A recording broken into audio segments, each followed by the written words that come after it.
You know, once in a while viewers ask me if I ever review speakers, and I tend to not to, but I'm going to talk to you about my current favorite set of speakers here, JBL L88s. These were made way back in the day. If anybody remembers the famous JBL L100, that was one of the most famous JBLs of all time.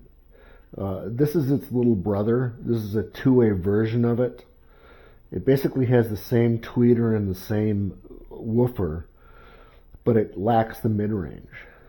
I read once that there was an upgrade kit that you could get for this, but I don't understand how that would work unless they would put the mid-range in the port or something like that. Anyway, that said, these are my current favorite speakers. I love these. They're rich, they're dynamic, they're beautiful. I mean, these are beat up versions, but they're beautiful speakers. Let's see if we can see the label here. Yeah, JBL 88, L88. I picked these up for $200 on Facebook Marketplace. And the reason they were so cheap is that well, you can look here. I mean, I don't know what happened here. The cabinets are shot. They're structurally fine, but they would need to be re-veneered. Even I wouldn't even re-veneer this because the MDF is eaten away. So, I mean, these are a pair to listen to, not collect. Take a look at the other one. The other one's a little better shape. Oh, they did not come with grills. They did come with stands, though. Not these stands here, but they did come with stands. Anyway, these are my current favorite speakers, and the reason is well, there's a number of reasons. Obviously, one is the fact that they just image so well.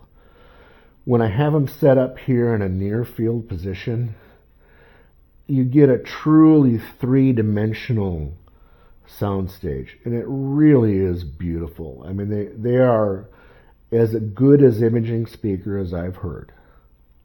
For vintage, of course. They image so well. Soundstage is so wide. It's beautiful. It's just beautiful. Then the other thing is they just plain sound good. They sound like really good. Now, if you've ever heard an L100, you know what these sound like. They're good sounding speakers. They respond well to all kinds of music. They're warm. They're wonderful. Now, they're maybe not so great in highs. They utilize a little older cone tweeter, and you know, we don't use cone tweeters anymore today. We use domes or horns or AMT or ribbon, whatever, all sorts of exotic tweeters.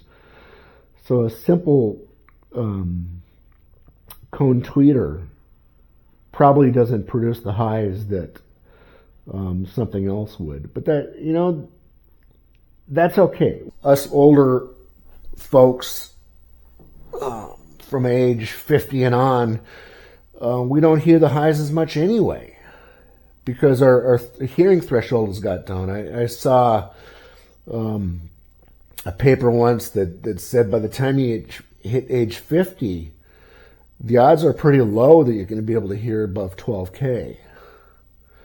So this might be one of the reasons I love these speakers so, is because I love a two-way speaker to start with. I love it more than a three-way. And these are warm and beautiful. And the highs aren't something that I really hear that much of anyway. So anyway, it's food for thought for us older listening folks. I've done a couple of videos on this topic before. Let's see what else to talk about. One of the things I wanted to talk to you about is these terminal posts here. These are interesting because they look like they're designed for 18 gauge wire and nothing more. I mean, this is 16 gauge wire that I had a hard time stuffing a point into just to get some connection. So this is a comment for all you audio cable guys out there that want to use 8 gauge and 12 gauge and 14 gauge. You know, JBL back in the day, when they were producing some of the finest speakers they ever produced, thought it was okay to put 18 gauge posts in. So what does that tell you? Let's talk about what these things might be worth. I mentioned before I paid $200 for these because the cabinets were beat up and they included some very nice stands. The stand's probably worth $100. So these, you know, I don't have much into them. I just did an eBay check, and it looks like the selling price of these are about $500. You know, obviously that's in for pretty good shape. Now the other option is to part them out, and these have the woofer sought after because it matches the L100. There was some cosmetic damage to this one, so that alone would say I'm not going to part these out. The tweeters aren't worth much at all. So I think what I'm going to do with them is I'm going to probably, when I'm done with them, well, I might keep them. I might just keep them. But if I am ever done with them, I'll list them back out on Marketplace for $200. And if I can't fetch that, well, you know, they'll fetch $100. I know that's for sure. So that's it. That's my review of the JBL L88. I love the speaker. I love the speaker. Let's listen to it just a little bit to close out this video.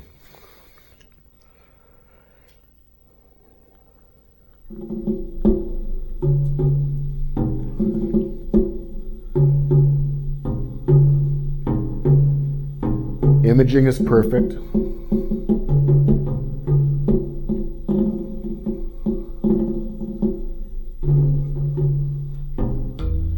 Oh, they're the bass. The bass comes in right center. Not to the right, but right center.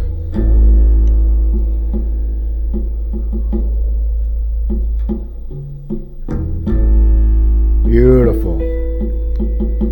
Piano to the right. In restless dreams, I walked alone. Beautiful vocals in the center. Narrow streets of cobblestone. Neath the halo. These are great speakers. That's it. I'm out. This is Lance, Vintage Speaker Audiophile. Have a great day.